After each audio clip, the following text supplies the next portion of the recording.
Заложничка драма во Штип, 23 годишен студент на Штипскиот универзитет од Турција повеќе од половина час ја држал под клуч во неговиот стан неговата 20 годишна девојка на студии во Скопје.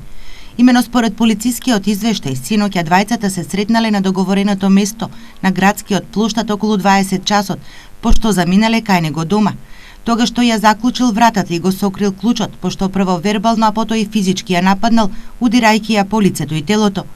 Од нападите девојката се спасила откако напишала SMS порака на другарка, која за случајот ја известила полицијата од каде е излезено на терен. Девојката е пренесена во клиничката болница, каде лекарите ги констатирале повредите, пошто заминала дома. 23 годишниот АА е лишен од слобода, а по комплетирање на случајот ќе биде поднесена пријава за противправно лишување од слобода. Граничната Исток и Беровската полиција денеска поднесоа кривична пријава за криумчарење на 51 годишен беровец. Лани во јуни во атарот на Пехчево им побегнал на полицијата, откако добил наредба да застане. Полициската патрула ја почнала потерата по джипот, во кој освен него имало уште едно лице. Пред самата граница во возилото по претресот биле пронајдени 1505 штеки цигари без бандероли или контролни маркици.